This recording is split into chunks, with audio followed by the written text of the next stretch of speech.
This podcast of the Gamecock Central Takeover Hour, presented by Firehouse Subs, is sponsored by AAA Heating and Air. The premier HVAC company in the Midlands is growing. Are you a top HVAC technician?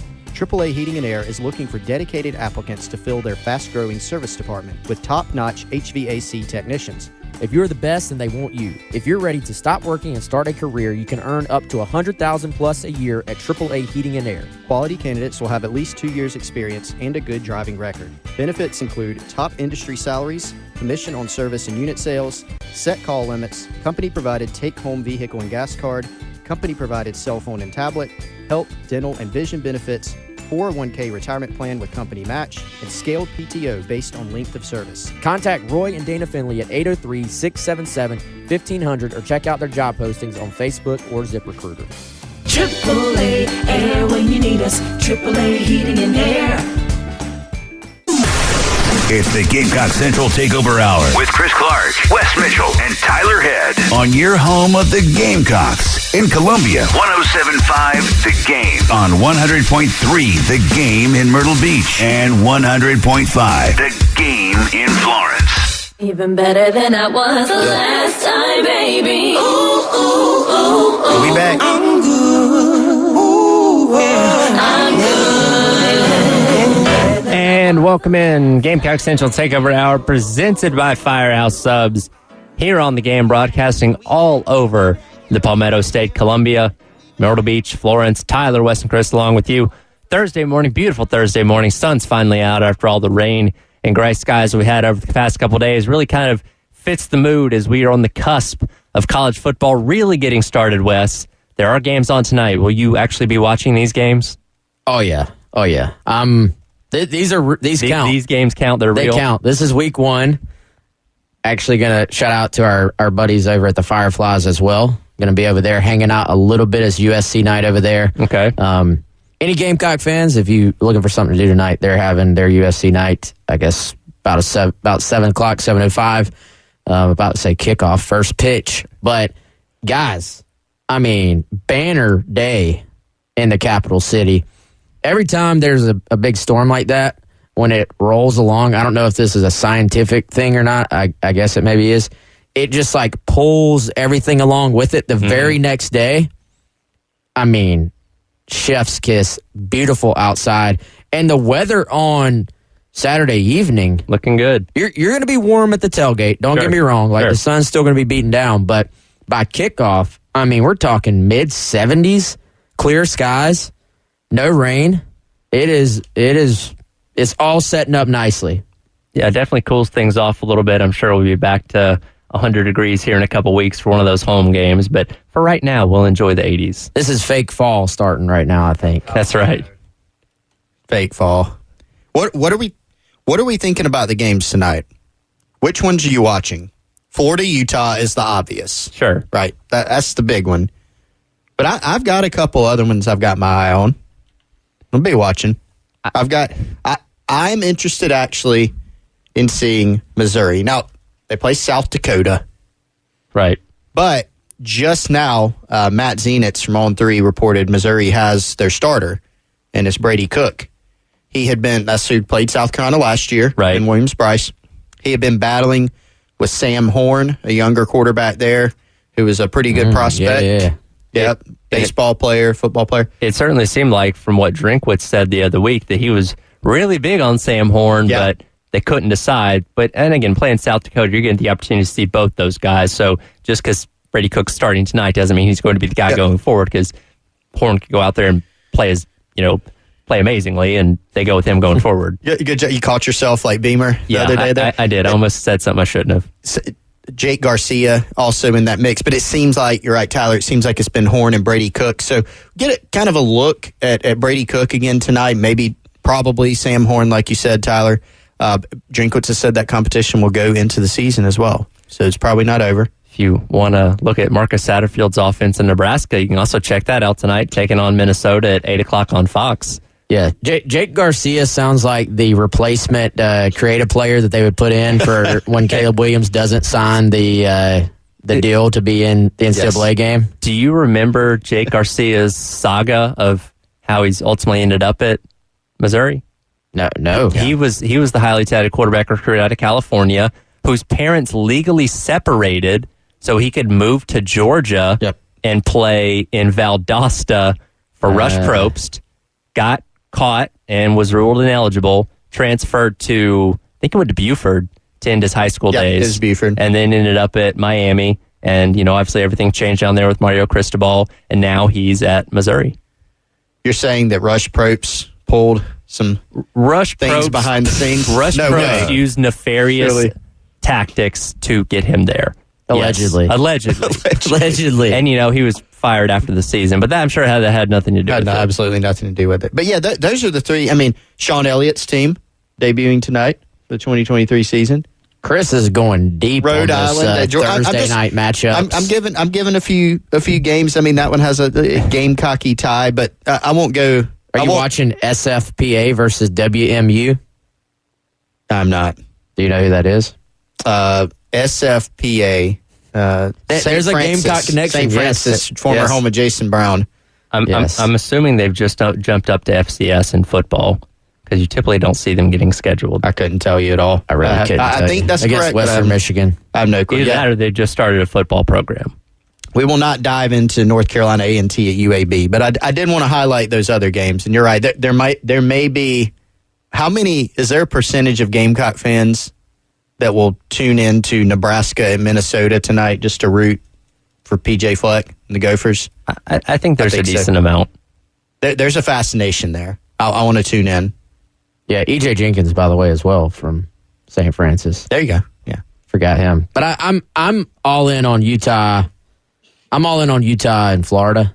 I feel like that's the one that has intrigue. But it's a marquee matchup. But I am frankly curious to see some Nebraska. I mean, say what you want. Matt Rule in college, I mean, he's a fantastic coach. Like, he really is. He will win there, I think. Now, I thought Frost was going to win there too, but, I think he can get the job done. Also, shout out to Nebraska for having 92,003 fans for a volleyball was crazy match. That was awesome. They had a whole flyover, the whole 9 yards. That was cool. They had the old school Chicago Bulls entrance music. I mean, hats off. Incredible. Awesome. We will see other schools try to put something together like that as well. I don't know if you can replicate a sellout, though, or 92,000. 92. Well, most stadiums now, man, they're getting smaller. That's true. Actually breaking that record would be pretty tough, I feel like. And that's more fans than go to their football games because they had fans on the field as well. I know like Iowa does like wrestling at Kennett Stadium like once a year or something like that, but I don't think they sell it out. So a non-revenue sport like that selling out the football stadium, that's impressive. Yeah, super awesome. Shout out to them. But what do we think about this Florida-Utah matchup? Because it's trending more and more. It seems like the reporting is saying Cam Rising is not playing. Yeah, so Cam Rising has been ruled out for this game. They're going to go with Bryson Barnes, who started one game last year, and they beat Washington State. Nate Johnson, who's a redshirt freshman, they're going to apparently bring in for some Wildcat packages. But yeah, Cam Rising, who's played college football for the past 20 years, it seems like, and gets hurt every other game, it seems like, as well. Not going to be out there, so we're going to have to rely on that defense tonight. Who did you pick, Wes? What's your pick for this game? That's a good question, Chris. I know who he picked because Colin told me he's the only one that picked Florida. Wait, did I pick Who's Florida? he, Wes? Colin. No, Colin's the only one that picked Florida. Oh, so yeah. everybody else I had thought to I was pick the Utah he in that sentence if we were diagramming it in fourth grade English class. Well, yeah, Utah. Great chance for them to win. Yeah. No, I feel like this is a typical week one. Yeah. Like, it's going to be tight. There will be some mistakes. Utah is obviously starting a backup quarterback, but Florida's quarterback situation, I mean, it's kind of just, like it's not. You don't look at Florida's quarterback situation and be like, oh, they have a dynamic guy who can go win you a game. Yeah, Graham Mertz very much the game manager when he was at Wisconsin. He has Ricky Purcell coming back, Florida's leading receiver, and you do feel like you have a strong running game with Montreal Johnson and Trevor Etienne. Oh, yeah. Questions on the offensive line, though, kind of see this has all the makings of a very low-scoring, grinded-out type of game. Yeah, it's going to be, I think, just your typical kind of tough physical matchup. A little bit of a throwback game is kind of what we can expect. Yeah, Florida's offense, what we saw from them like back in the spring, certainly didn't inspire. Was that 10-7 a lot of spring confidence? game? Yeah, well, and it was a spring game. But, I mean, quarterback is a big thing, right? So you got a question for Florida. You obviously have now a big question for Utah. For me, I kind of gave Utah the nod because it's just kind of a gut feel. Their defense. That's just kind of my feel. But I think we'll know a little bit more about this Florida team afterwards. Again, I have not been as high on them with the quarterback concern being number one. I reckon their defense could be pretty good. Their run game could be pretty good. I mean, you got to have good quarterback play to have a good year. And the heat is on. Billy Napier already a little bit to deliver. They're recruiting very well, but they do need to win some games this season. It also can't be understated that you're playing at the high altitude out there in Salt Lake City, something that Florida clearly is not used to. And I'm sure they've gone through preparations and training and stuff in camp in the offseason to get them ready for that. But there's going to be nothing quite like actually playing this game. You get into the third and fourth quarter against a physical defense like Utah, it's going to wear on you, and that's going to have an effect. There's only so much you can do, I would think, to prepare for that. Right. So, long travel. Most of your guys probably really aren't used to that much travel out, to the west either. So there's a lot I feel like that goes against Florida in this. You would think, the whole SEC speed, SEC size would kind of factor in for them. But, man, Utah has been just a very impressive, very consistent program. And, I think, like Chris said, this is going to be maybe a little bit of an old school matchup. Let's battle it out. Who can, it's kind of one of those who can avoid the most mistakes type game in week one, I think.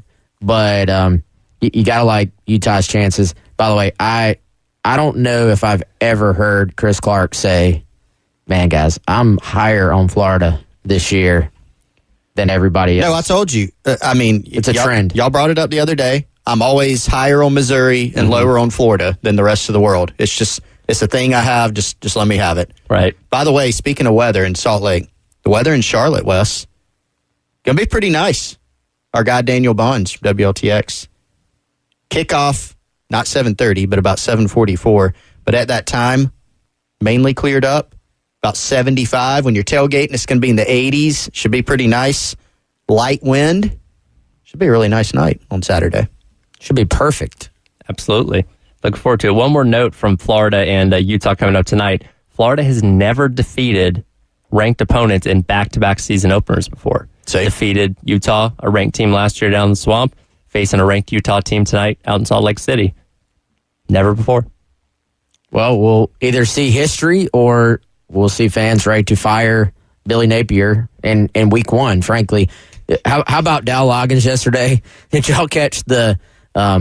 there's not really a honeymoon period in the SEC or the NFL, mainly thanks to people like you and Twitter, is pretty much what he said. That was awesome. Yeah, so Napier is not obviously year one, but, honeymoon already pretty much over, I feel like.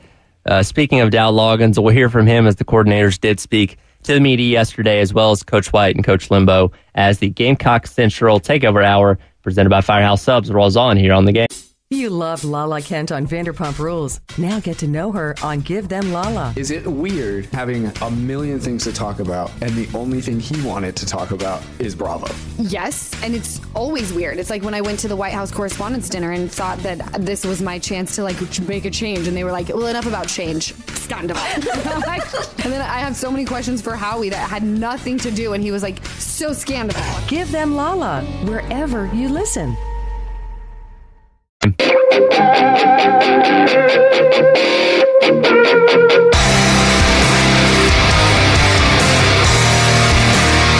It's the Gamecock Central Takeover Hour with Chris Clark, Wes Mitchell, and Tyler Head on your home of the Gamecocks in Columbia, 107.5 The Game. Also heard on 100.3 The Game in Myrtle Beach and 100.5 The Game in Florence. We feel good. Had a very average day yesterday, to be honest, in practice. Today was a lot better, which that can happen when you're putting in stuff for the first time. You're going through a week for the first time. You're going against a service team, a scout team for the first time. Still mixing in reps of good on good. So part of the process of going, obviously I felt better about today, and then we'll clean some stuff up today and move till tomorrow and put in some of the red area stuff. And I think we're on track where we need to be. Welcome back in Gamecock Central Takeover Hour presented by Firehouse Subs here on the game. Tyler, West, and Chris along with you. That was the voice of Dow Loggins, Gamecocks offensive coordinator. Feeling good about the offense. Felt good about the offense the entire offseason. It seems like every player, every coach we've asked about it has said pretty much the same thing without giving us literally any insight into what it's going to look like. 2 days away from finally seeing this thing come to fruition on Saturday night, and hopefully we're feeling good about it too. Yeah, we'll find out. First 3 and out. Fans will be over this, but I think we got to remember, it is still always going to be a work in progress in week 1. There are going to be some times where it looks ugly. There'll probably be some times where it looks, really, really good, you would think. I'm very curious to see exactly what this thing looks like. What does the tempo look like? How downfield is it? How many times do we see Spencer Rattler changing things at the line of scrimmage, sort of going off on his own and having that power and responsibility to do that? And I'm curious to see how those offensive tackles perform, whichever 2 guys it is, against a North Carolina front that is strangely very highly recruited, but has actually not really done a ton. It's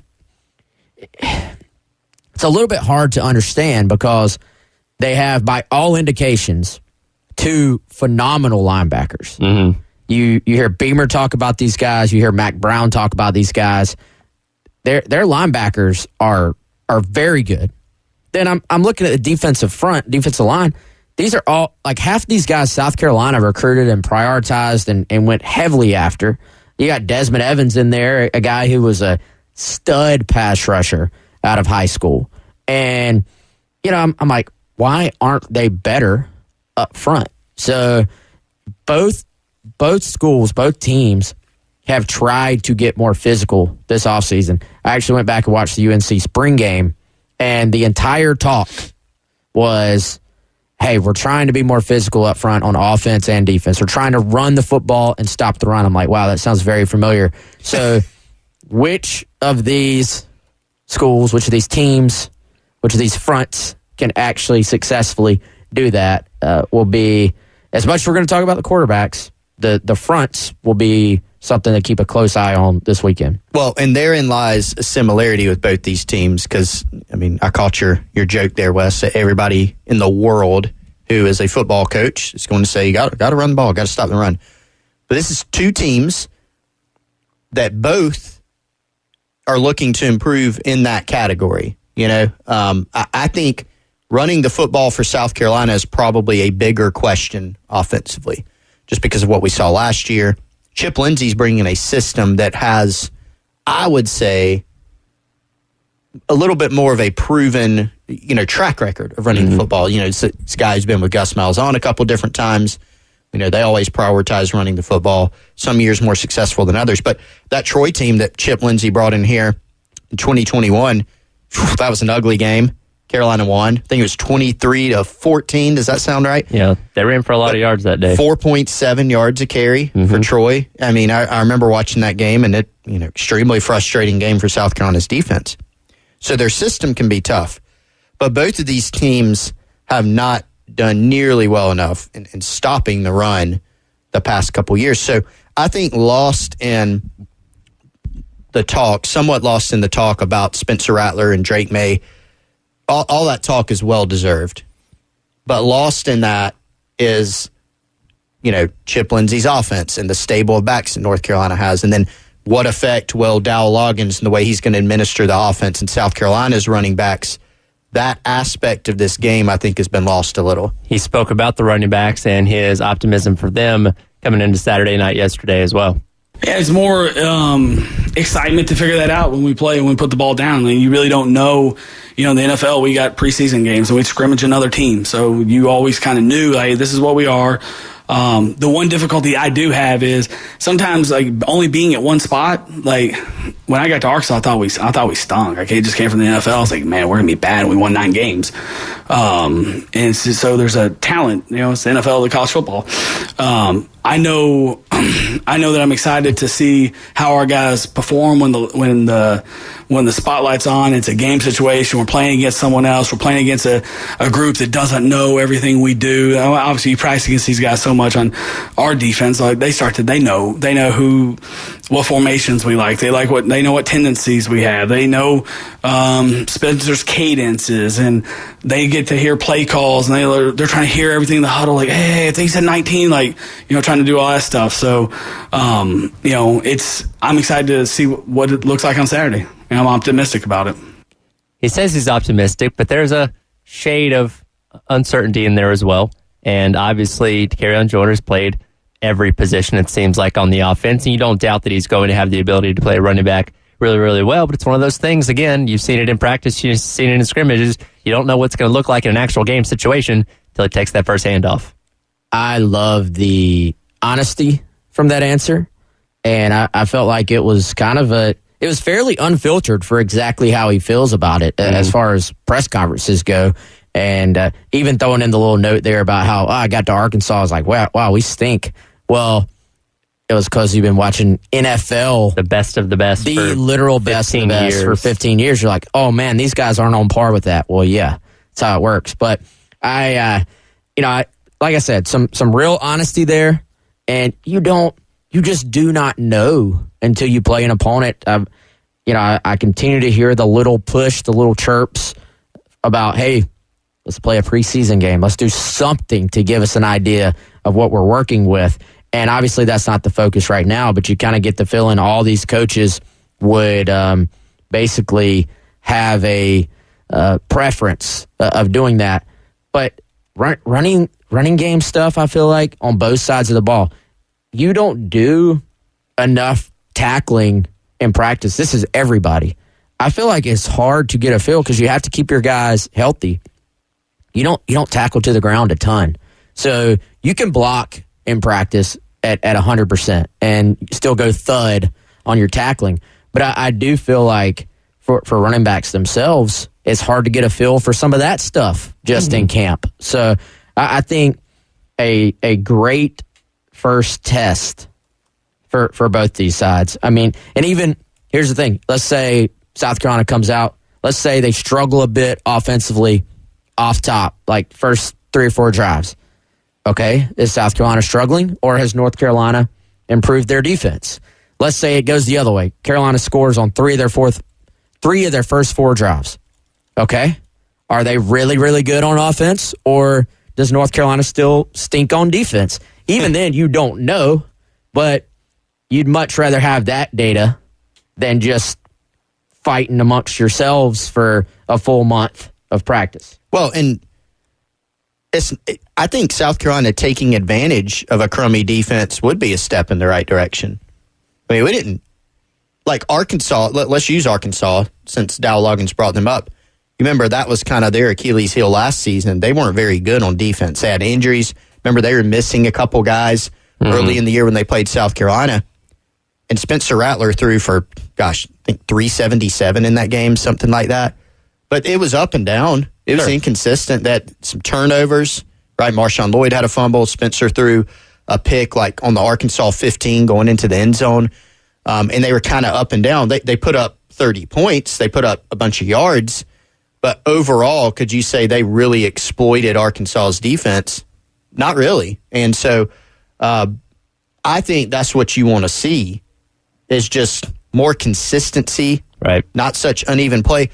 The turnovers will be a big part, right? If they come out of this game week 1 and they're cleaner with the football as far as decision-making, no fumbles by the running backs, no picks by Spencer Rattler, I think that'll be a big sign. Are we going to be able to make some huge, like, generic blanket statement that the offense is fixed? No, I don't think so. But we do need to at least see some signs of life, and I think we can see some improvements that we can maybe extrapolate to how the rest of the year may go. Right. Let's play a game on the other side. I'm gonna give y'all time to think about it. Okay. But remember last year when we played the Magic Wand game? I think it was going into Tennessee, and it was you can wave the Magic Wand, and apparently the wand worked because Carolina's offense had their best game of the year. But if you could, and this is good for the Firehouse Subs text line as well. Okay. 803-404-6100. If you could wave the wand and have one question mark just completely handled. So let's say that's offensive tackle is a question mark. Boom, done. Offensive tackle solved on Saturday. Run defense. Boom, Carolina gives up 1.6 yards per carry on defense. Boom, handled. You could fix one question. Which one, as a Gamecock fan out there listening, would you pick? Or for us, which one do you think would be most beneficial to South Carolina if you could wave the magic Gamecock Central Takeover Hour wand here on The Game? Let us know your answer. Firehouse Subs text on 803-404-6100. We'll hit that coming up. You're listening to Gamecock Central Takeover Hour, presented by Firehouse Subs here on The Game.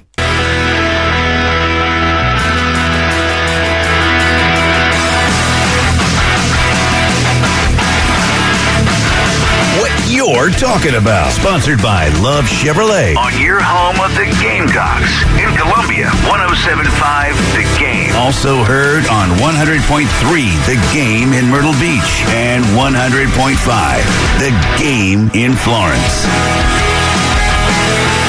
You know, there's still some question marks at a couple positions, and that's obviously one. We're working through some things, some competition going on, and we're going to use the whole week to make sure that we make the right decision, the best decision for the football team.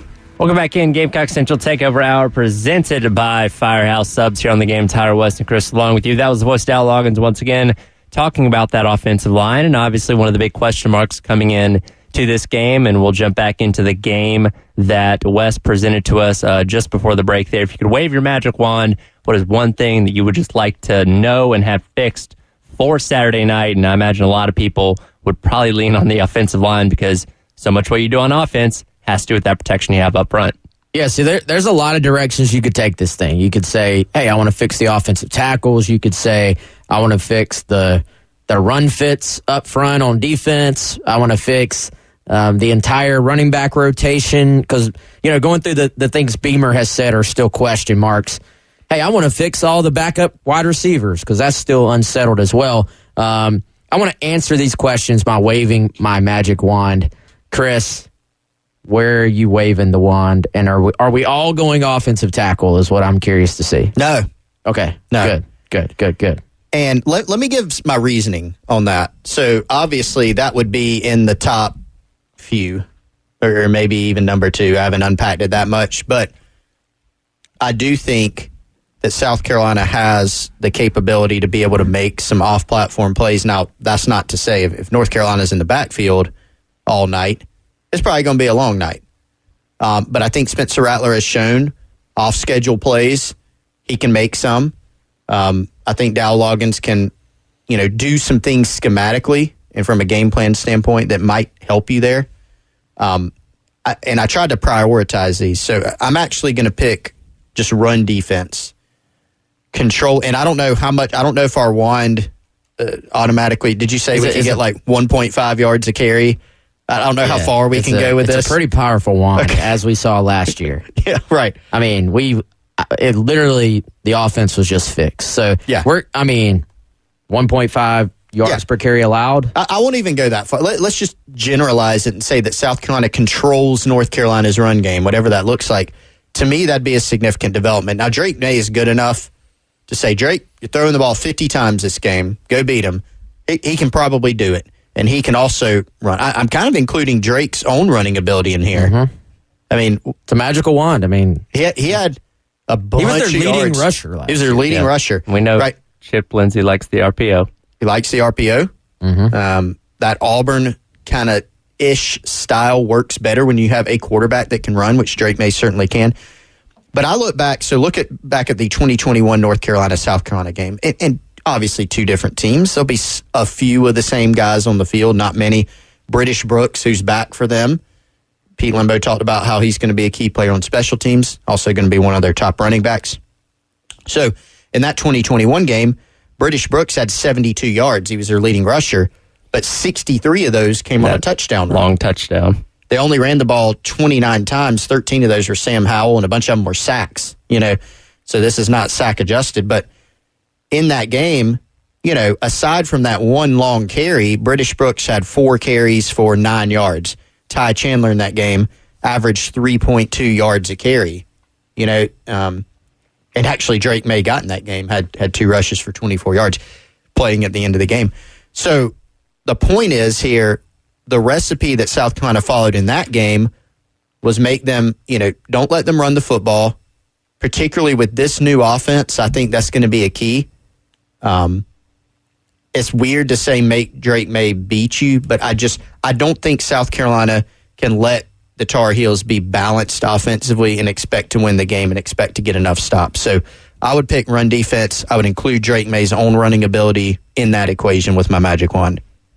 Well, did you read our buddy Chris Pascal's verdict this week? He said the key for South Carolina, in his opinion, make North Carolina throw. Yeah. And it sounds a little bit counterintuitive, but if you kind of dial into it, it does make some sense. If Drake May throws the ball 50 times, but they average like nothing on the ground, that probably does work into South Carolina's favor quite a bit. All right, Tyler, I'll go to you next. Where is your wand going for the Gamecocks? I'll stick with the offensive line, particularly the tackles, because, again, if they're in the backfield, like Chris said, it's going to be a long night. We hope we have the ability to run the ball well, and, again, we have so many questions at running back. You need more certainty on the offensive line to make you feel better about that and, keep Spencer Rattler upright so we can make those throws and keep the offense going in the right direction. Yeah, I'm going to agree, because I think you hear so much about the offseason, the preseason that Spencer Rattler has had, and then you say, all right, they've got to be able to take advantage of that. And the way to do that is to give him just enough time to operate. And, I think you look around the country, teams struggle to find like viable, consistent offensive tackles. It's not easy to do with it, as good as the pass rushers are out there, around college football these days. So if you could wave your wand and have offensive tackle, be good to go. I think they're going to be pretty good inside on the interior. So I think that would extend, if our wand is sort of saying, hey, this question is answered, then that probably extends into helping the running game as well. There's going to be room to operate there. And this is really an offense that if you could answer that question, you're probably saying, hey, they're going to put up some points this year. Right. But we've all seen offenses where they have every other thing in place and then they bog down because there's just not enough consistent push up front. Or we've seen those offenses that inside the 20s, they're just rolling. And then they get down into the goal line where they have to just kind of man up and knock you back and really run the football. And they kind of bog down inside the 20. So I think that's something to keep an eye on this week as well. We go to the Firehouse Subs text line. A lot of people siding with Chris on this. Very, very heavy on the run defense. Nick, Brock, Jacob all saying run defense. Obviously, stop the run and usually can control things from that standpoint. So a lot of people leaning that way. We got some football guys on there, it sounds like. Definitely Stop the run and run the football. Win games. This one's interesting. Todd, tackling. Is it Todd Ellis? Just tackling in general. I mean, that's always... I do feel like, and I have no statistical analysis to back this up, I feel like South Carolina's actually been a pretty good tackling team the last couple of years. Here's the stat that I gave yesterday to Wes. It was shocking. Okay, so last year, Nick Ebenwari was the team's leading tackler, right? And there's a lot of conversation about those guys and how good they are. And they certainly had incredible freshman years, especially given the circumstances, right? Not enrolling till the summer. DQ Smith hadn't even played DB since 8th grade. Those two were actually the two leaders of missed tackles as well on this team per PFF. Now, that's not uncommon to have a safety or like a linebacker, somebody who's going to have the most opportunities to make tackles. It kind of follows that they may have also the most missed tackles. But not only did they lead in that category, the numbers were a little highish too. And so that's something that I feel like's gotten a little bit maybe under-discussed. Is just the reason I bring that up is because as well as those guys played last year, they could potentially be a good bit better in year 2. And on the back end, some of those missed tackles that turn into big plays, touchdowns, if you limit those, that's going to help you a lot. Yeah. One more here. Cocky D says, want to fix play calling? That's obviously what we hope that Dow Loggins is going to do. But again, not going to know till we see it on Saturday night. We won't. And hey, I mean, if you got a magic wand, that seems like a good place to start. So, yeah, I like the answers. All these things are important. So we probably have a different answer after this Saturday. Definitely so. We'll come back. One cut from Coach White from yesterday. Something that we haven't really talked a whole lot about with this North Carolina team that could be very important come Saturday night. That's coming up. You're listening to the Gamecock Central Takeover Hour presented by Firehouse Subs here on The Game.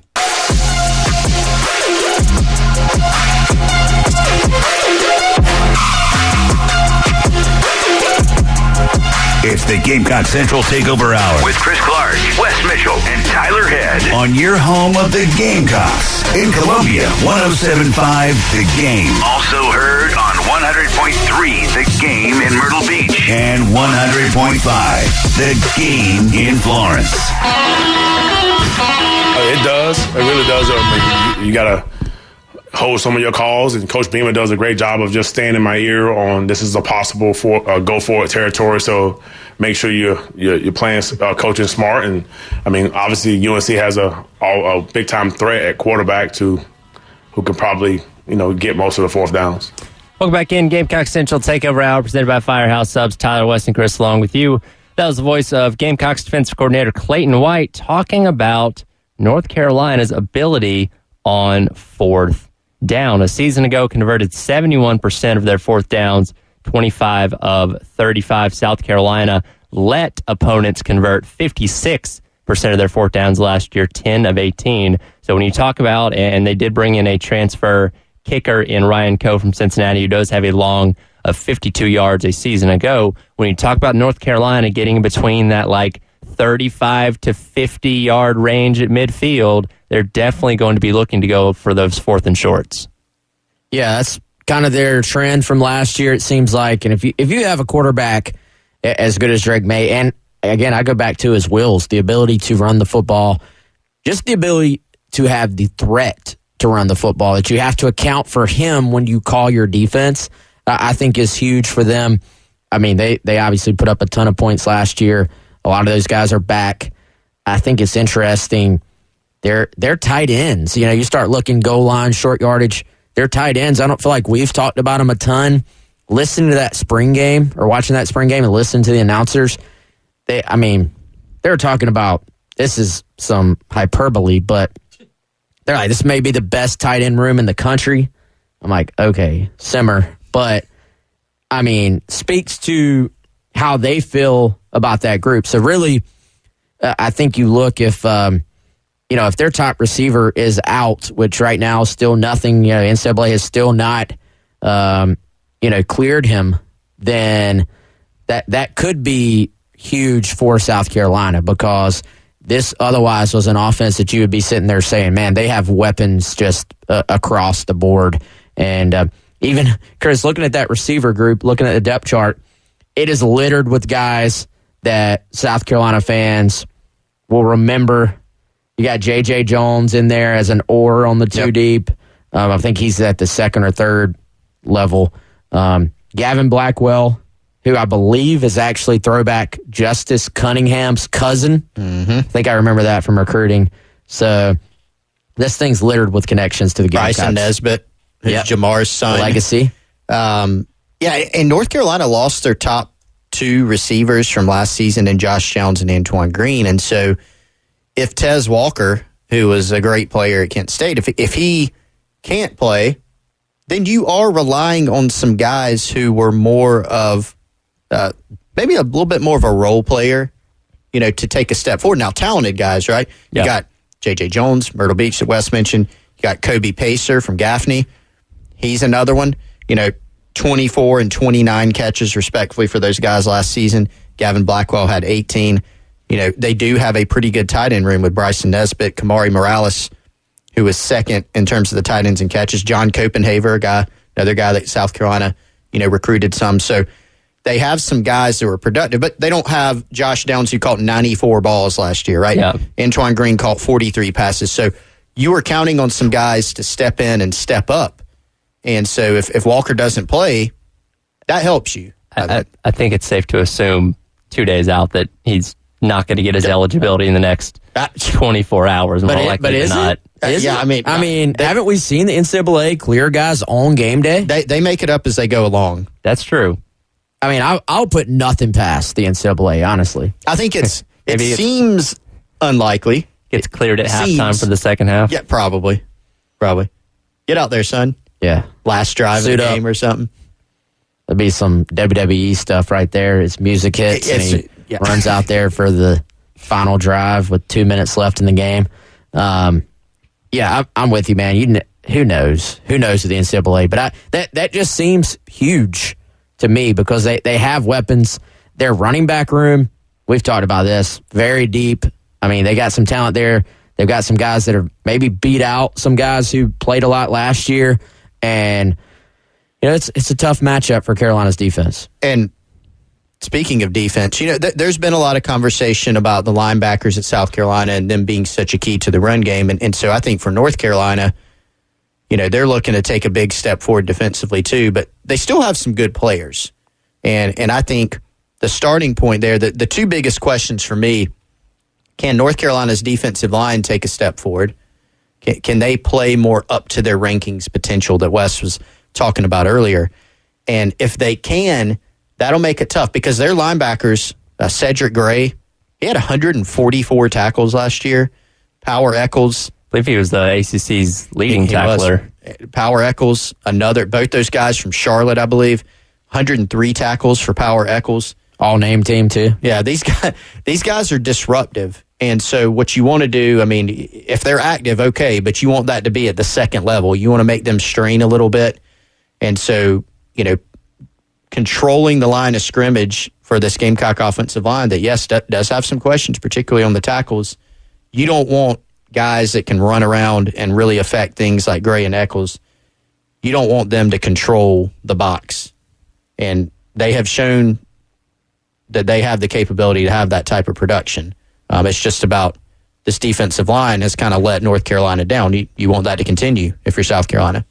You would think as good as their linebackers are and have been, as productive as they have been, you would think they would have been a better defense, frankly. Like generally, that is a pretty good sign that you're the fact South Carolina's top safety has been their leading tackler the last 2 years generally is a bad sign. If your linebackers are collecting a bunch of tackles, it doesn't always mean that they're at or near the line of scrimmage, but generally it seems to be a decent sign for them.